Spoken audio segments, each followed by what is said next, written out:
Well, hello, everyone. Welcome to The Loop. It's usually not coming to me first, so I just wanted to say I'm excited to be here with everybody. Winnie, I'm so Happy used to you Friday. starting off the show, I just kind of stared there blankly for a second. Sorry about that. I think No. my system was testing us this morning, Greg. That's never happened to me ever, so I don't understand that at all ever on this show if I had tech issues, or a lot. So I totally get it. Well, thank you so much, Greg, for being here. And thank you, all our friends, for being here. Welcome. Happy Friday. Welcome to In the Loop with Winnie and Greg. It is so wonderful to be here with you. Let me tell you, this is like one of my favorite days of the week, obviously, because I get to hang out with Greg. And I know, Greg, you have a lot of fun things to share with us today. And can we just say, there's going to be an Apple something, which is always fun. And for those of you who are joining us live, we are streaming here on many different social media platforms. So what we're going to ask is that you jump in, say hello, let us know where you're joining us from. And actually, before we went live, we just heard about the local weather here from one of our producers. So let us know how the weather is in your neighborhood. And, for those of you who are brand new to the show, welcome. I am Winnie, and I am a longtime financial pro, and you may have seen me. I'm a CNBC council member, Forbes contributor, and also host of the television show Level Up, which can be found on NASDAQ and many other streaming platforms. But that's the thing. What makes the show really, really special is I get to hang out with Greg. So, Greg, maybe you could give a quick intro to any of our new friends here. Yeah, hello everybody. So I'm Greg Nibbler, a longtime tech reporter, currently a reporter, producer, and host for Fox 12 Oregon. And but here I get to cover a lot of tech. We get to talk about all kinds of things. And if this is your first time tuning in, really appreciate all of you joining here. And part of the fun of this show is that we are live, so we get to have that feedback. So feel free to comment on whatever platform you're on. Ask questions, tell us your opinions as we go through. I do have some good stuff today. I think good stuff. If you watch this show, there's probably going to be a robot if there's a robot to talk about. And there's also going to be a little bit of space, but the Apple stuff, I think people will definitely want to know about because, if you're like Winnie, you're a big fan of Apple products and iPhones. And I am too. I'm a little bit more split down the middle, but I think there's some exciting news probably for Apple fans out there. I know. Speaking of Apple fans, we have Vicky joining us here on Facebook Live. Vicky, thank you so much for the comments. We see them, and we really appreciate you jumping in. And I just say, Greg, I'm also a huge fan of your robot announcements. So the fact that you're bringing that in, I'm very excited about that. But before we jump in, let's talk about finance a little bit because I do have some positive news. Today is a nice Friday. Now, for those of you who are paying attention to the financial markets yesterday, you're probably a little concerned, right? The market was down pretty considerably. However, currently the Dow is up 211 points, certainly a recovery from yesterday. But here's the part that I really like. The Nasdaq's up 360 some points right now. And the S&P 500 is also up 63 points. That is a great thing. And by the way, the market hasn't closed yet. We still have got over 2 hours to go. And can we just celebrate for the fact that the market does close at a normal time and that it's not 24 hours a day? I'm cueing you, New York Stock Exchange, so please don't make the market open for 24 hours a day. Nobody needs that in their life. But anyhow, speaking of things that nobody needs, what everybody needs to know is this thing that's happening right now. I don't think it's as big news as I think it should be. And this is the effect of the avian flu, which some of you may have heard called the bird flu, but I'm going to call it sort of the mammal flu now. And the reason why is it's got far beyond birds. But the reason why I want to put this on your radar is that this is news that's on many different platforms, but this is now a multi-state, in fact, a multi-country bird flu outbreak. And this has now escalated, and it's going to be impacting your weekly or monthly household budget. Because of this now, the cost of a dozen large grade A eggs is now has already increased 16% since January. So this is a big deal. It's probably going to get worse before it gets better. But the avian flu now has affected nearly 9 million chickens across multiple states, including Michigan, New Mexico, Texas, Minnesota, many states. And this is now severely limiting egg supplies and therefore also driving up prices of eggs. Yeah. The this so the USDA is really paying attention to this, right? And this has unfortunately caused many chicken and farms stock chickens to be slaughtered, unfortunately, and that does definitely negatively impact the supply of eggs. So if you like your scrambled eggs in the morning, and obviously if you like the bake and the cake, it's pretty much everywhere these days, right? Egg is really such an important ingredient in so many diets. Well, there's been several significant outbreaks of this bird flu in the past, so 2015, 2022, causing billions of dollars in losses and, like, more importantly, like chicken lives lost, right? Significantly. And they're saying this has, supply has already been low, but now it's being impacted more. So, but the government officials are coming out and they want to just tell everybody, if you're going to have eggs and you're going to have chicken, it's really important that you make sure that you cook everything to an internal temperature of 165 degrees Fahrenheit. Now, this is impactful. I had a discussion about this with my kids this week, and they weren't too happy about it. What it does mean is, like, scrambled eggs are definitely go, but sunny side up eggs, over easy. Even if you like ramen, like my kids do, you go to the ramen restaurant and give you that gooey egg, you probably want to stay away from that right now. You want to make sure that everything's fully cooked, because not only is this virus now in chicken and eggs, but now studies just came out this week that it's now in a lot of commercial milk as well. So it's in milk, it's probably in beef as well. And they're saying this is now spreading not only to these two animals, but cats as well and other animals. So something just to really pay attention to, because a virus is, I guess, a lot more deadly than COVID is. So things to think about. Yeah, Yikes. the mortality rate, they said, is like, so far they've seen it's like about 50%. So it's pretty yikes. Yeah. So stay Okay. away. Cook your I food. will stay away from eggs for right now, even though I do I love know. Yeah, and Vicky is saying the bird flu is in the UK as well, and we see CrossX Fighter joining on YouTube Live. It's great to see all of you joining us on all different social media platforms. Yeah. Okay, so let's continue on. So this one, Greg, I really want to get your take on, because this is a big thing, and for those of you who have a Ring camera on your front door or somewhere in your house, this is something that you'll want to jot down. Okay, so Amazon Ring customers are going to be receiving $5.6 million in FTC refunds, because FTC stands for the Federal Trade Commission. So they're issuing refunds totally this amount because those of you, if you purchased an Amazon Ring camera during this period of time, there were potential privacy breaches. So to give you an idea, a lot of you might qualify for this. In fact, 117,000 plus Americans or consumers are going to be owed some sort of refund from this lawsuit. Greg, did you hear about this? I did not hear about this, but as someone who does in fact have several Ring cameras and the whole Ring system, actually, I am definitely interested in learning more about this. I somehow missed this. Okay. So, yeah. Okay, well, this is good. I'm with you, Greg. I have several of these at my house and as well as the office. And here's the thing: is so so if you're eligible, you could receive payments via PayPal of either $150 or $47.70. I'm not sure like how that number came about, but anyway, so you could receive one of these two amounts, which we would argue is a pretty nice amount of money. as long as you have a certain type of ring device and you own them during that period of time. Now, it's really important to know that you need to claim your PayPal payments within 30 days. This is as per the FTC.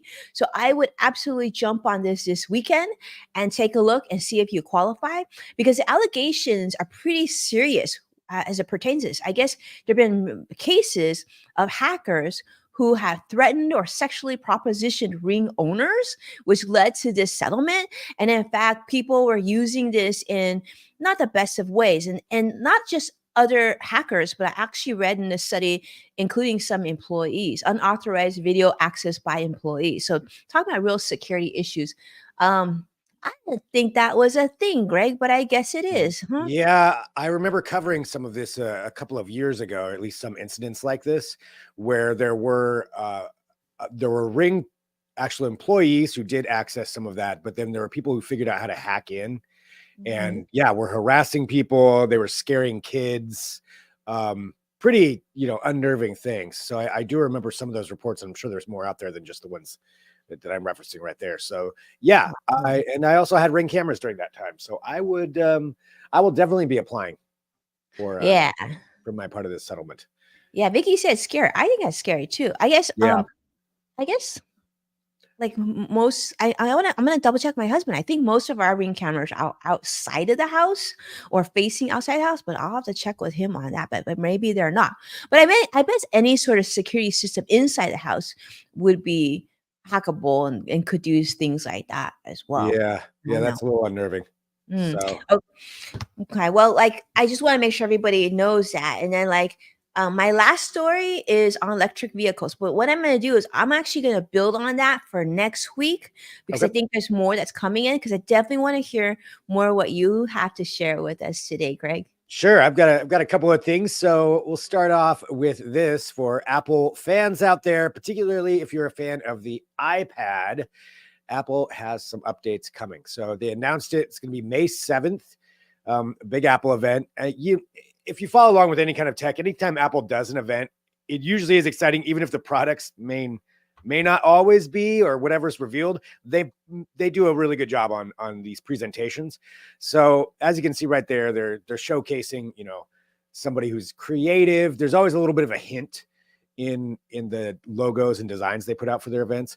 And so with this new iPad, one of the big things that it's expected, now obviously we don't know for sure, they keep a pretty tight lid on it, but one thing that's people are saying to probably expect is a new iPad Pro with an OLED screen. So that means it's going to be really high end. It's going to be very, very, dynamic colors, probably targeted more towards creative people, as you can see, even in just that, it's somebody twirling around a pen, a bunch of colors on there. So that's what Apple's really been going after for a while now with some of their higher end products, whether it's the iPhone Pro or the Pro Max, and targeting, filmmakers.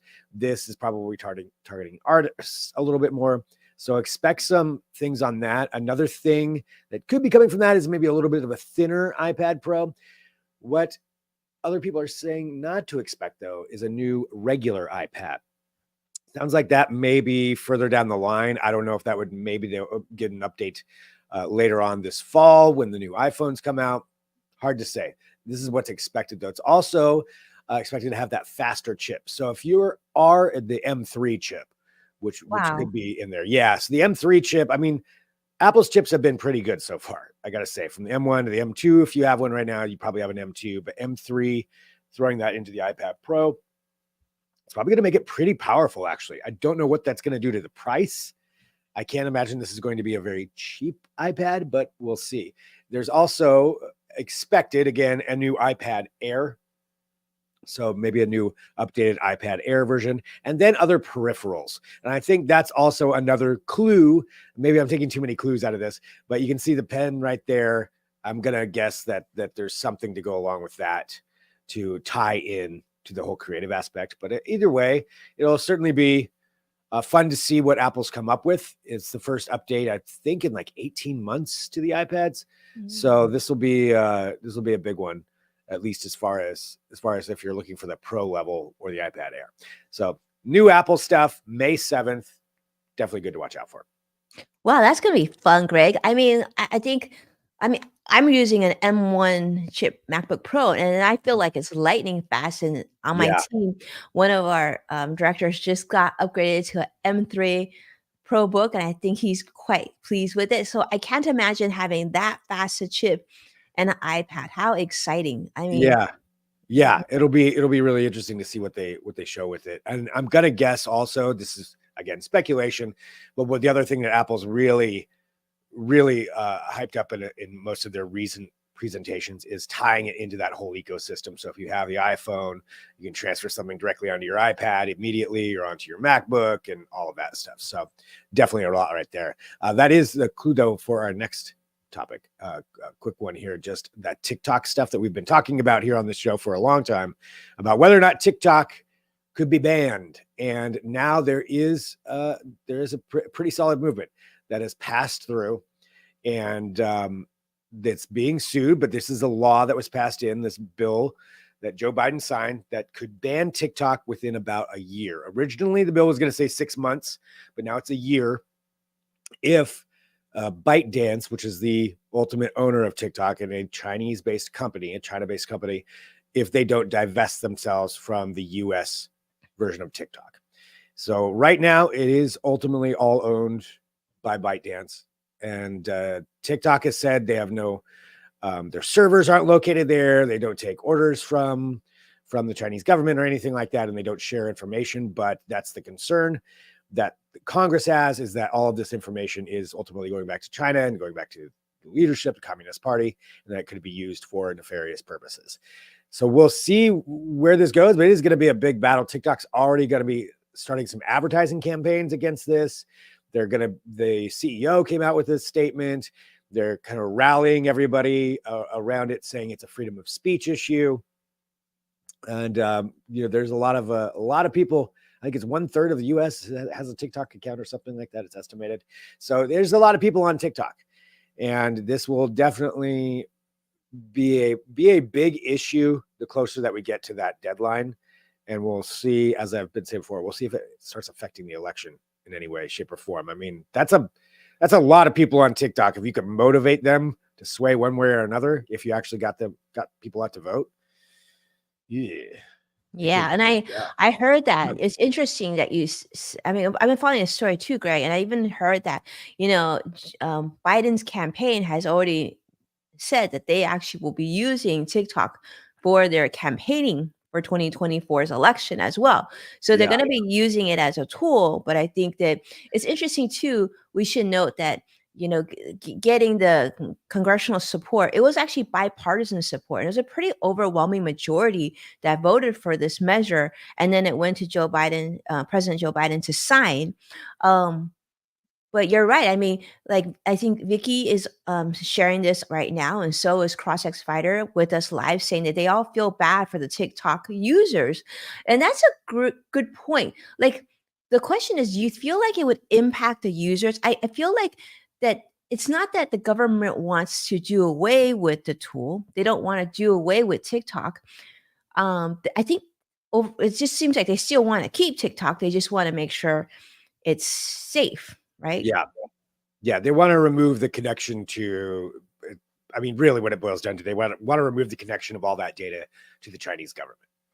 And that's the tie they want to sever there, because they said it could be used for misinformation campaigns. It could be all that data is harvested, and what could that data be used for? I don't know if U.S. based companies any better as far as harvesting data and using it at least for marketing purposes, but yeah, that's really what they want. So we'll see. So far, ByteDance and TikTok said they're not going to do it. They're not going to split, and the government says you have 1 year. Yeah. Somebody's going to have to give on this, Yeah, and I heard that or a deal they're gonna dropping. they're gonna try appeal it too and saying it's not Yeah, unconstitutional. Yeah, so yeah, we'll see what happens. It's always yeah, interesting. I just think that, I think we do know that government entities and businesses, I mean, we even talked about the Amazon with the Ring. There's so much information, data being collected that we just don't know about. yep, yep, yeah. It's all out there. It's all out there. So anyway, so that's something again, just for people to watch, and I'm sure we'll have more and more info on that as we go forward. Let's go on to something else. So let's talk about a robot, because I have another robot for this week. And it's not from Boston Dynamics. This is actually from another company, a Canadian robotics company. Let me pull up their info right here. So we're taking a look at, this is from a company called Sanctuary, and that is their robot right there, showing, as they're saying, like some really interesting dexterity, some range of movement, showing some of the things it can do. Look at that, carefully picking up a glass and not crushing it with its monster hands. I mean, that's great right there. That's what you want. You don't want things, you don't want it crushing you. And this is, yeah, their generation 7 of their Phoenix one. As you can see, it's got all those different cameras on there, and they want to incorporate all of their AI. And that's what's kind of speculated there is that AI development is going to have to be really advancing as far as incorporating it into something physical, like a robot, in order for it to really advance to where we're going to have all these home robots. At least that's one of them. But I mean, I like seeing that it's another company out there that's working on this, and eventually it will do our laundry for us. So that's what something. Yeah, it's kind of weird though, the shaking hands with the robot. I don't know if that's very sci-fi like. That's very Black Mirror-esque. I haven't used that reference in a while, but that's Vicky says you got that right. Yeah. Yeah. So, but another company out there showing what they can do. And the idea here for this is generally, a robot coworker, a robot working in a warehouse or some kind of industrial setting. But eventually they'll be in our houses. It's a good looking robot. I mean, yeah, it's not bad. It's not as creepy as the one last week. Right, the hairy robot, that was really creepy. If you didn't see the episode, definitely check out last week's In the Loop episode. Again, watch that because Greg talks about a hairy robot. That was a good episode.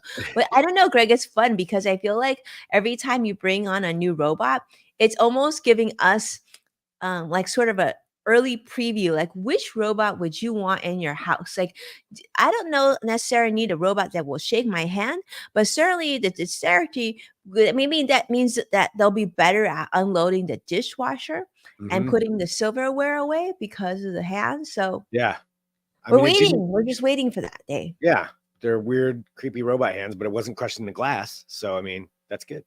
How many more years, Greg, do you think, or how many more months? Like, if you were to guess, when do you think we'd actually get one of these in our house to help us with housework? What's your I think we're a few years out. Few years out. Yeah. Not yet. Yeah, I think we'll start seeing them more and more in industrial settings. I mean, they already are being used in industrial settings, like commercial settings. I think we're about 5 years out. 5 years. Okay, interesting. Yeah. Okay, there'll be some early adopters and early versions, but before it's like more widespread. Yeah. Yeah.